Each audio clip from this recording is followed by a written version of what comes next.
Hey guys, welcome to my channel. This video is going to be a follow-up from last week's video. If you haven't watched it, I will link it down below so that you can watch it.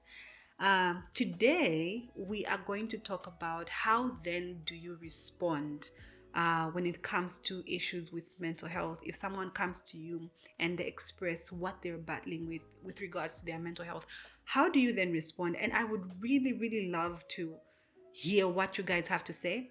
Honestly, I don't have all the answers. I'm going to share with you guys what I used to do and what I do now. I don't have all the answers, but I would love to learn from you guys as well.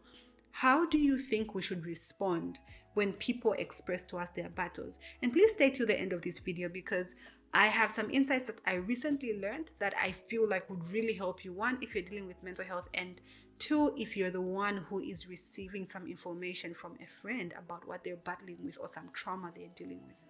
So let me just share what I used to do. So I think this probably changed like 5 years, no, maybe like 2 years ago, actually. So before that, what I would do is if someone came to me and told me, hey, this is what's going on, and they tell me some really deep and painful things that they're going through, I would listen, obviously. But the thing that I would do that now I understand was not healthy is that I would want to heal their pain. Hear me out. I would remember, or I have the understanding of what it's like to battle with your mental health, especially it being like I've had to deal with depression for a very long time, and it's not one of those things where you can go to someone and say, hey, I'm bruised, like I'm bleeding on my hand, or I have a cut on my leg that needs attention right away.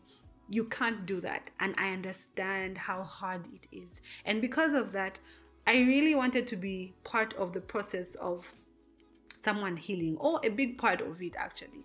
And so what I did was I took up the role that a trained psychologist or psychiatrist is supposed to take with the little knowledge I had. And the knowledge I had was just from my experience. And now I understand how vast mental health is.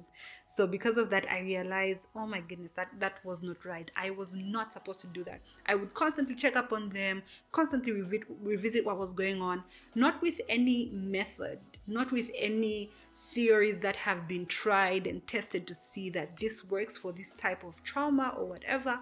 I had no knowledge of that. I was just going off of the fact that I know what this feels like. I have an experience with mental health, and I forgot. Well, not even forgot. I don't think I had this understanding that people respond differently. It could be to the same type of trauma, but people respond differently, and so people would have to be handled differently. And I didn't have the expertise. So my mistake was I tried to heal or be part of the healing. When it came to people that open up to me. That's what I used to do, and I think that's very faulty. But now, what I do, which is so liberating, is that first of all, I acknowledge. I listen and I acknowledge. So what I mean by acknowledge is if someone tells me, hey, this is what I'm battling with and I feel like I'm depressed and all that jazz, I will acknowledge that, you know what you're going through is actually real. It's a real thing.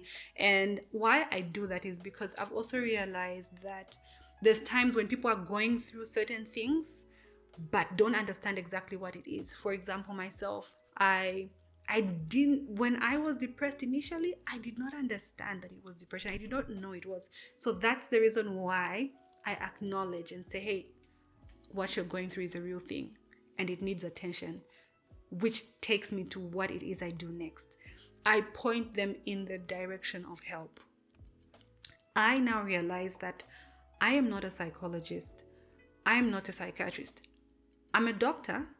I'm a medical doctor, and I have gone through a psych rotation. I learned psychology in school, but it's nothing close to what someone who has spent 4 or 5 years learning and has also had sessions with countless people helping them, even probably through the same type of trauma.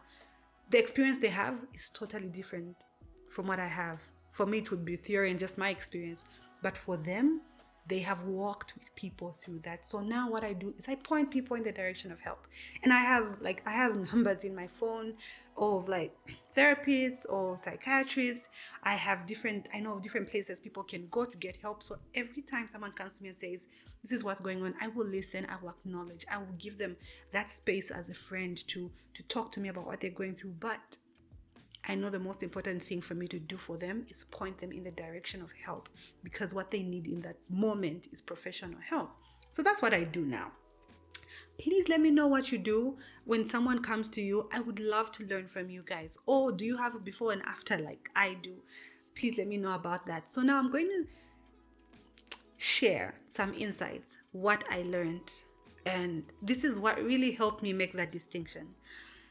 There's a difference between venting and trauma dumping. This helped me more as someone who would share, okay? And obviously, I didn't share my experience with like so many people or just anyone or someone I just met.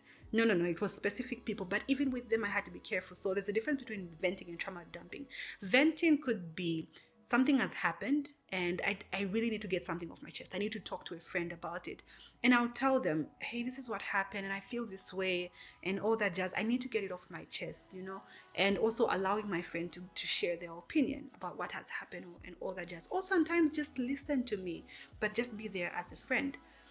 But then when it comes to trauma dumping, I've learned that it's when you now overshare. For me, this is how I understood it. You kind of overshare. This is when you now go into the intricate details of the trauma you probably just experienced. You tell them so much and it's burdening, and sometimes it may be too much for someone that has no idea how to deal with such information. It may be too much for them, and it may be hard for them to break pieces apart, for them to even understand what's going on, and moreover to even help you. And what happens sometimes in such cases, because someone realizes that, oh my goodness, this is so grave, like this is so bad, I need to say something, I really need to say something to this person. And people end up saying the wrong thing. Sometimes they end up saying something that even hurts you more, that throws you off, and we blame them and we say, oh my goodness, how could you say that? But at the same time, we need to realize that I may have overshared.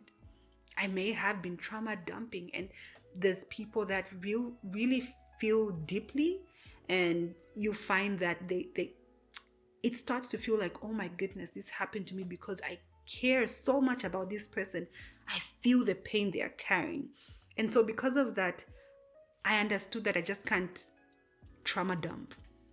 I'm very aware of it. Before I would be upset. I'm like, oh my goodness, I shared this with my friend. Why don't they even check up on me? Why don't they?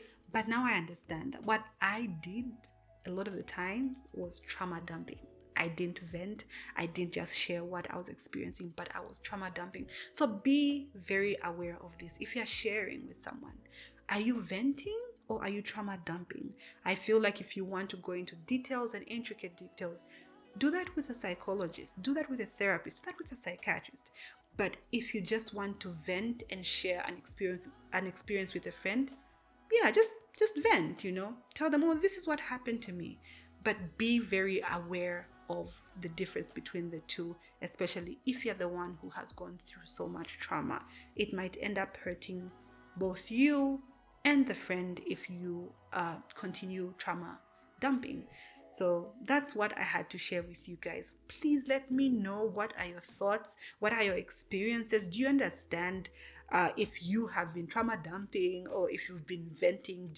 Can you tell the distinction in your own life? I'm so glad that I was able to share this with you guys. Thank you so much for watching this video. Do not forget to be kind to yourself, and do not forget to like, subscribe, and tell a friend to tell a friend. See you in the next video.